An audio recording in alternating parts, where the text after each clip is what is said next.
Assalamualaikum warahmatullahi wabarakatuh. Perkenalkan, kami dari kelompok 3 dari kelas 2B di 3 akuntansi yang beranggotakan 4 orang dengan saya sendiri, Wela Oktavianda. Saya Melisa Mediana. Saya Rahil Nasyojana. Saya Yudika Putri Landari. Di video kali ini kami akan menjelaskan materi mengenai konsep akuntansi biaya kontemporer, di mana di video kali ini kami akan membahas beberapa objek gerapan. Yang pertama yaitu konsep biaya per unit, kalkulasi biaya produk berdasarkan tradisional, activity based costing, just in time, target costing, kaizen costing, dan standar costing. Di sini kita akan membahas materi tentang konsep akuntansi biaya kontemporer. Yang pertama itu konsep biaya per unit. Biaya atau kos adalah pengorbanan sumber daya ekonomi yang dapat diukur dalam satuan uang untuk memperoleh barang atau jasa yang telah terjadi dan berguna untuk masa yang akan datang untuk memberikan suatu manfaat yang peningkatan laba. Biaya per unit atau unit kos adalah biaya yang dikeluarkan oleh perusahaan yang dinyatakan sebagai rupiah per unit produksi atau penjualan. Perhitungan biaya per unit yaitu total biaya unit produksi atau jumlah unit yang diproduksi. Selanjutnya yaitu konsep biaya per unit. Yang pertama yaitu manfaat bagi perusahaan manufaktur. Informasi biaya per unit berfungsi untuk yang pertama penilaian persediaan, yang kedua penentuan laba, yang ketiga pengambilan keputusan. Selanjutnya yaitu manfaat bagi perusahaan jasa. Perusahaan jasa harus mengidentifikasi unit jasa yang dibutuhkan untuk unit jasa yang disediakan. Informasi biaya per unit ini digunakan untuk yang pertama yaitu menentukan profitabilitas, yang kedua kelayakan memperkenalkan layanan baru, yang ketiga membuat keputusan harga jual. Selanjutnya yaitu kalkulasi biaya produk berdasarkan tradisional. Kalkulasi biaya produk berdasarkan metode tradisional adalah metode penghitungan biaya produksi yang membagi biaya menjadi dua kategori utama. Yang pertama yaitu biaya langsung atau direct cost. Biaya yang langsung terkait dengan produksi seperti direct material cost dan direct labor cost. Yang kedua yaitu biaya tidak langsung atau indirect cost. Biaya yang tidak langsung terkait dengan produksi seperti factory overhead cost dan biaya administrasi dan pemasaran. Karakteristik biaya kontemporer. Yang pertama, fokus pada biaya langsung dan tidak langsung. 2. Penggunaan teknik biaya yang lebih akurat. 3.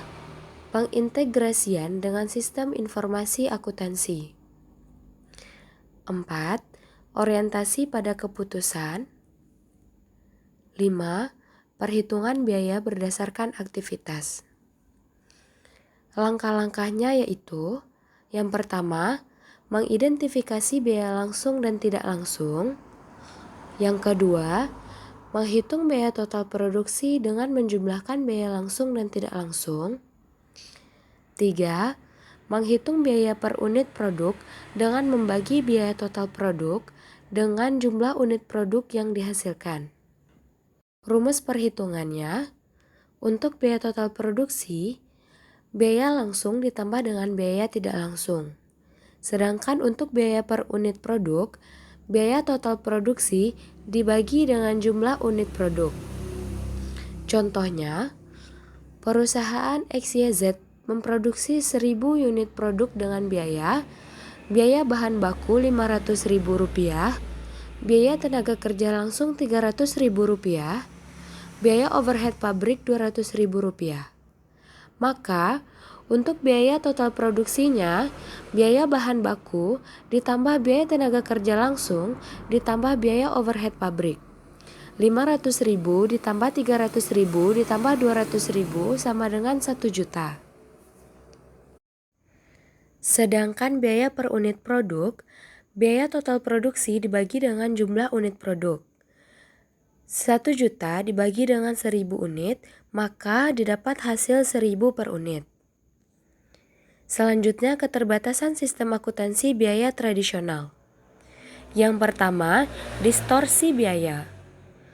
Sistem ini sering menyebabkan distorsi biaya, sehingga keputusan manajemen menjadi tidak tepat.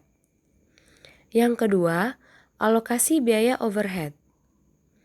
Alokasi biaya overhead hanya didasarkan pada jam tenaga kerja langsung, jam mesin, atau volume produksi. Yang ketiga, titik berat hanya produksi. Sistem ini hanya berfokus pada fase produksi, tidak termasuk desain dan distribusi, biaya fase. Yang keempat, biaya fase desain dan distribusi. Biaya fase desain dan distribusi dimasukkan pada biaya periode. Yang kelima, informasi biaya yang terbatas. Sistem ini hanya menyediakan informasi biaya pada tahap produksi, sehingga informasi yang tersedia untuk mencapai keunggulan perusahaan dalam persaingan global sangat sedikit. Yang keenam, biaya yang dibebankan. Sistem ini hanya membebankan biaya produk, seperti biaya pengembangan, penelitian, dan pemasaran. Biaya distribusi dan biaya layanan pelanggan tidak dibebankan pada harga pokok produksi. Baiklah, di sini saya akan menjelaskan mengenai activity based costing. Activity based costing ini didefinisikan sebagai suatu cara untuk mengkalkulasikan biaya berdasarkan kegiatan yang menyebabkan biaya tersebut muncul, atau activity driver. Activity based costing ini muncul karena adanya kelemahan utama dari kalkulasi biaya tradisional yang hanya membebankan biaya berdasarkan penggerak biaya atau cost driver yang berkaitan dengan volume. Selain itu, kalkulasi biaya tradisional hanya memakai satu tarif tunggal untuk membebankan biaya dalam suatu cost pool ke produk. Sedangkan activity based costing berpendapat bahwa ada beberapa biaya yang lebih tepat dibebankan atas dasar non-volume. Nah, selanjutnya saya akan membahas mengenai tingkat penggerak biaya. Activity based costing ini mengklasifikasikan biaya sebagaimana biaya itu bervariasi menurut kegiatannya. Nah, pada activity based costing terdapat 6 tingkatan kegiatan. Yang pertama yaitu kegiatan tingkat unit atau unit level activities, dan yang kedua ada kegiatan tingkat batch atau batch level activities, dan yang ketiga ada kegiatan pendukung produk atau product sustaining activities, dan yang keempat ada kegiatan pendukung teknologi atau technology sustaining activities, dan yang terakhir ada kegiatan pendukung pelanggan atau customer sustaining activities. Nah, selanjutnya yaitu ada perbedaan pembebanan BOP tradisional dan activity based costing. Nah, pada kalkulasi biaya tradisional, penggunaan penggerak biaya berdasarkan volume, sedangkan pada activity based costing, penggunaan penggerak biaya berdasarkan volume dan non-volume. Dan pada kalkulasi biaya tradisional hanya ada satu cost pool, sedangkan pada activity based costing terdapat beberapa cost pool. Nah, selanjutnya yaitu di kalkulasi biaya tradisional hanya menggunakan satu dasar alokasi atau tarif tunggal. Sedangkan pada activity based costing menggunakan dasar alokasi berdasarkan aktivitas. Dan pada kalkulasi biaya tradisional menggunakan satu tahap sistem perhitungan biaya, penggunaan dua tahap dan hanya jika di departemen atau pusat biaya lain dibuat. Sedangkan pada activity based costing hanya dapat menggunakan dua tahap sistem perhitungan. Selanjutnya kita akan masuk ke pembahasan mengenai keunggulan dan kelemahan dari activity based costing. Terlebih dahulu di sini kita akan membahas keunggulan dari activity based costing. Keunggulan yang pertama yaitu activity based costing memperbaiki distorsi biaya dalam kalkulasi biaya tradisional sehingga membantu memperbaiki penyajian informasi biaya. Dan activity based costing juga mampu menunjukkan hubungan sebab akibat antara cost driver dengan aktivitas. Yang kedua yaitu activity based costing memberi informasi tentang berbagai aktivitas dan sumber daya yang digunakan untuk melakukan aktivitas tersebut. Yang ketiga, activity based costing mendorong perusahaan untuk mengevaluasi aktivitas bernilai tambah dan tidak bernilai tambah. Selanjutnya yaitu kelemahan dari activity based costing. Kelemahan yang pertama yaitu Activity based costing tidak berhasil mendorong manajer berpikir tentang perubahan proses kerja. Yang kedua, penekanan informasi activity based costing dapat menyebabkan manajer secara konstan mendorong pemotongan biaya. Yang ketiga, penekanan yang berlebihan terhadap pengurangan biaya tanpa memperhatikan kendala yang dihadapi. Yang keempat, pengurangan biaya cenderung menolak keputusan perbaikan mutu. Pembahasan selanjutnya mengenai tahap pembebanan BOP dan bagaimana langkah-langkah kalkulasi biaya dengan activity based costing. Untuk tahap pembebanan BOP pada activity based costing dapat melalui dua tahap. Tahap yang pertama yaitu BOP dibebankan ke aktivitas dengan cara penelusuran langsung dan penggerak sumber daya. Tahap yang kedua, BOP dibebankan ke produk dengan mengalihkan tarif dan aktivitas aktual. Tarif di sini dicari dengan menggunakan penggerak volume dan non-volume. Selanjutnya, langkah-langkah kalkulasi biaya dengan activity based costing. Pada sistem activity based costing, langkah-langkah kalkulasi biayanya terdiri dari 5.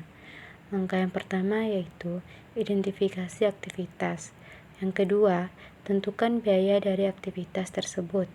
Yang ketiga, klasifikasikan aktivitas. Yang keempat, kalkulasikan tarif per pool. Dan yang kelima, pembebanan biaya ke produk. Pembahasan selanjutnya yaitu pengklasifikasian aktivitas. Pengklasifikasian aktivitas ini dibagi dalam 4 kategori. Kategori yang pertama yaitu kategori aktivitas utama. Pada kategori aktivitas utama ini dibagi menjadi 3 aktivitas. Yang pertama, aktivitas produksi langsung. Aktivitas produksi langsung di sini maksudnya aktivitas tersebut terkait langsung dengan produksi. Contohnya seperti pengolahan, perakitan, dan pengemasan. Yang kedua, aktivitas produksi tidak langsung. Aktivitas produksi tidak langsung ini maksudnya aktivitas tersebut tidak terkait langsung dengan produksi. Contohnya seperti perencanaan produksi dan pengawasan kualitas. Yang ketiga, aktivitas administratif. Aktivitas administratif ini merupakan aktivitas pendukung. Contohnya seperti pengelolaan sumber daya manusia dan akuntansi. Yang kedua yaitu kategori aktivitas pendukung. Pada kategori aktivitas pendukung ini dibagi menjadi 4 aktivitas. Pertama yaitu aktivitas pemeliharaan. Contohnya seperti perawatan mesin dan perbaikan mesin. Yang kedua yaitu aktivitas pengiriman. Contohnya seperti pengemasan dan pengiriman. Yang ketiga yaitu aktivitas penerimaan. Contohnya seperti penerimaan bahan baku dan penerimaan barang. Yang keempat yaitu aktivitas penyimpanan. Contohnya seperti penyimpanan bahan baku dan penyimpanan produk jadi. Kategori yang ketiga yaitu kategori aktivitas strategis. Dibagi menjadi 3 aktivitas. Yang pertama yaitu aktivitas pengembangan produk. Contohnya seperti riset dan pengembangan. Yang kedua yaitu aktivitas pemasaran. Contohnya seperti promosi dan penjualan. Yang ketiga, aktivitas perencanaan strategis. Contohnya seperti perencanaan bisnis dan analisis pasar. Dan kategori yang keempat yaitu kategori aktivitas operasional. Dibagi menjadi 3. Pertama, aktivitas pengolahan transaksi. Contohnya seperti pengolahan transaksi pembayaran dan pengolahan transaksi pengiriman. Kedua, aktivitas pengolahan sumber daya. Contohnya seperti pengelolaan inventory. Yang ketiga, aktivitas pemantauan kualitas. Contohnya seperti pengujian dan inspeksi. Untuk topik kita mengenai apa itu biaya per unit, apa itu akuntansi kontemporer, dan apa itu activity based costing, mungkin hanya sekian. Untuk pembahasan selanjutnya kita akan lanjut di video berikutnya. Sekian, terima kasih. Terima kasih telah menyaksikan.